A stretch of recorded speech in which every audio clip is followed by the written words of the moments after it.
안녕하십니까? 인생의 복잡한 문제들을 말씀으로 단칼에 해결해주는 김종근 목사의 쾌도 남마입니다.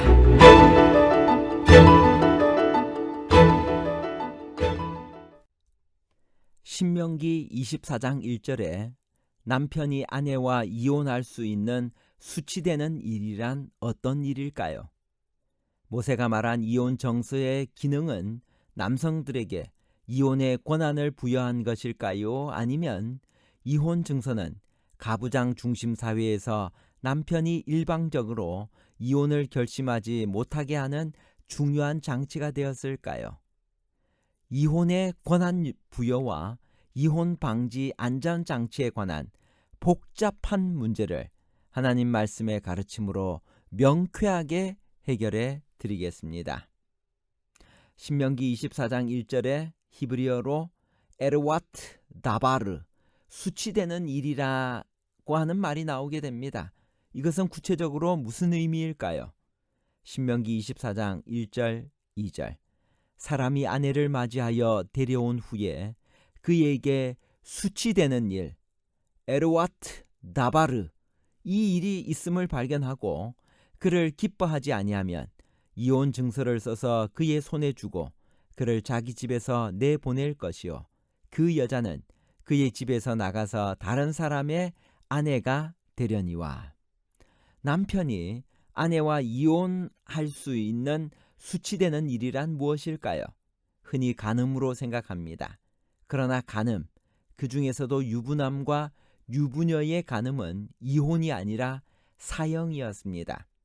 레위기 18장은 누구든지 남의 아내와 간음하는 자, 곧 그의 이웃의 아내와 간음하는 자는 그 간부와 음부를 반드시 죽일지니라 하고 했습니다. 또 간음은 두 사람 모두를 더럽게 함으로 가나안 진멸 같은 하나님의 징벌을 부른다고 합니다. 신명기 22장도 어떤 남자가 유부녀와 동침한 것이 드러나거든 그 동침한 남자와 여자를 둘 다 죽이라고 했습니다. 그러므로 수치되는 일은 간음은 아닙니다. 그러면 어떤 일일까요? 히브리어 에르와트 다바르는 벌거벗은 일을 의미합니다. 그러므로 간음만큼 심각하지는 않지만 여하튼 가십거리가 될 만한 성적으로 부적절한 일입니다. 그래서 가톨릭 성경은 추한 것으로, 쉬운 말 성경은 불미스러운 일로, 쉬운 성경은 결점으로 번역했습니다. 남편이 아내의 이런 행동으로 인해 그녀에 대한 사랑이 식고 수치를 느낄 때 그는 이혼할 수 있었습니다. 고대 이스라엘의 가부장 사회에서 부부의 권한은 남편에게 있었습니다. 남자는 아내를 얻기 위해 돈이나 노동으로 신부값을 지불했기 때문에 아내는 그의 소유로 여겨졌습니다. 그래서 사라도 아브라함을 가리켜 내 주인이라고 했습니다. 베드로는 이를 가리켜 사라가 아브라함을 주라 칭하여 순종하였다고 말합니다. 모세가 말한 이혼 증서의 기능은 남성들에게 이혼의 권한을 부여한 것일까요? 아니면 이혼 증서는 가부장 중심 사회에서 남편이 일방적으로 이혼을 결심하지 못하게 하는 중요한 장치가 되었을까요? 신명기 24장 1절 2절 다시 한 번 더 읽습니다. 사람이 아내를 맞이하여 데려온 후에 그에게 수치되는 일이 있음을 발견하고 그를 기뻐하지 아니하면 이혼 증서를 써서 그의 손에 주고 그를 자기 집에서 내보낼 것이요 그 여자는 그의 집에서 나가서 다른 사람의 아내가 되려니와. 이 본문도 그런 가부장적 관점에서 남편에게 이혼의 권한을 부여하는 것처럼 보입니다. 그러나 본문을 분석하면 사실 이 규정은 가부장들에게 이혼의 권한을 부여하는 것이 아니라 오히려 제어하고 있음이 드러납니다. 그 이유는 다음과 같습니다. 첫째로 남편은 수치를 느끼는 아내에게 그냥 말로 이혼을 통보하는 것이 아니라 이혼 증서를 써서 그녀의 손에 쥐어주어야 했습니다. 증서란 히브리어 세페르는 책, 조서, 증거 등으로 번역되는 단어로 여기서는 증거가 될 문서를 뜻합니다. 동서고금을 막론하고 증서는 말보다 구속력이 강했습니다. 그것을 남기는 자는 책임감을 느낍니다. 본문이 증서를 마련하는 절차에 대해 상세한 정보를 제공하지는 않습니다. 그러나 만일 증서를 위해 공적 절차를 거치도록 하였다면 남편은 이혼 결심에 조심스러워질 것입니다. 둘째는 아내가 그 증서를 갖게 되면 합법적으로 재혼을 할 수 있었습니다. 그녀는 그 증서를 들고 그의 집에서 나가서 다른 사람의 아내가 될 수 있었습니다. 여자가 그 증서로 자기 자신이 가정을 벌인 것이 아니라 전 남편에 의해 이혼을 당했다는 것을 보여줄 수 있었기 때문입니다. 가부장 사회에서 아내에게 이런 권한을 부여하는 증서를 가볍게 쓸 수 있는 남편들이 많지 않을 것입니다. 셋째는 이혼 증서를 준 아내가 일단 재혼하고 나면 남편의 마음이 바뀌거나 그 아내의 상황이 바뀌어도 다시 합할 수가 없었습니다.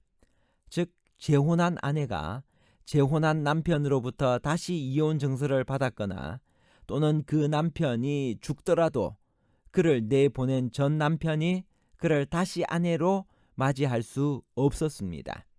물론 재혼하지 않는 이혼한 아내와의 재결합을 금한다는 내용은 없습니다. 그러나 이혼 증서를 손에 든 아내가 홀로 있을 이유가 없습니다. 그러므로 남편의 입장에서는 일단 이혼 증서를 써주면 완전히 끝났다고 각오해야 했습니다. 이 점도 남편으로 하여금 결정을 재고하게 만들었을 것입니다.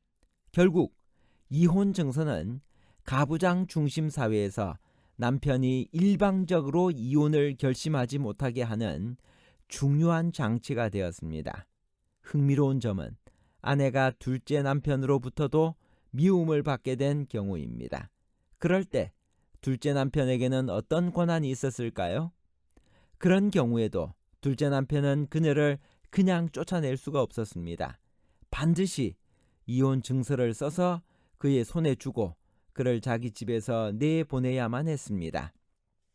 여자가 그 증서를 손에 쥐면 세 번째 결혼도 가능하다는 이야기입니다. 그런 의미에서 이 규정은 남성들에게 이혼의 권한을 부여한 것이 아니라 오히려 그런 상황에서 여성의 인권을 보호하는 것이었습니다. 바리새인들이 예수님을 시험하기 위해 사람이 어떤 이유로 있으면 그 아내를 버리는 것이 옳으니까 라고 물었을 때 바로 이 규정을 생각하고 있었습니다. 여기에 대해 예수님께서는 본래라고 하는 부사를 사용하시면서 원창조에 나타난 결혼 질서를 언급하신 후에 하나님이 짝지어 주신 것을 사람이 나누지 못할지니라고 대답하셨습니다. 이혼은 불가하다는 의미입니다. 그러자 바리새인들은 기다렸다는 듯이 그러면 어찌하여 모세는 이혼 증서를 주어서 버리라 명하셨나이까? 라고 물었습니다. 이때 예수의 명답이 제시됩니다. 모세가 너희 마음의 완악함 때문에 아내 버림을 허락하였거니와 본래는 그렇지 아니하니라. 범죄 이후에 주어진 경우법들은 인간의 죄성 때문에 한시적으로 주어진 것이며 인간이 추구해야 할 이상적 가치는 에덴의 삶이라는 것입니다. 그리고 누구든지 음행한 이후에 아내를 버리고 다른 데 장가드는 자는 간음함이니라 하고 했습니다. 다시 말해 부부간 정절의 의무를 범한 포르네이아, 음행이 아닌 수치되는 일로 함부로 아내를 버리려는 생각을 하지 말라는 의미입니다. 일꾼들에게 품삯을 줄 때는 어떻게 하라고 했나요? 신명기 24장 15절. 그 품삯을 당일에 주고 해진 후까지 끌지 말라. 이는 그가 빈궁함으로 마음의 품삯을 사모함이라. 사회적 약자인 나그네와 과부와 고아를 위해서는 어떤 제도가 있었나요? 신명기 24장 17절. 너는 객이나 고아의 송사를 억울하게 말며 과부의 옷을 전집하지 말라. 결론입니다. 첫 번째, 모세가 말한 이혼 증서의 기능은 남성들에게 이혼의 권한을 부여한 것이 아니라 이혼 증서가 가부장 중심 사회에서 남편이 일방적으로 이혼을 결심하지 못하게 하는 중요한 장치가 되었습니다. 둘째, 일꾼들에게 품삯을 줄 때는 그 품삯을 당일에 주고 해진 후까지 끌지 말아야 했습니다. 이는 그가 빈궁함으로 마음의 품삯을 사모하고 있기 때문입니다. 세 번째, 사회적 약자인 나그네와 과부와 고아를 위해서 억울한 일을 당하지 않게 도와주며 부당하게 재물의 손해를 보지 않도록 도와주고 눈에 보이지 않게 도와주어야만 했습니다. 감사합니다.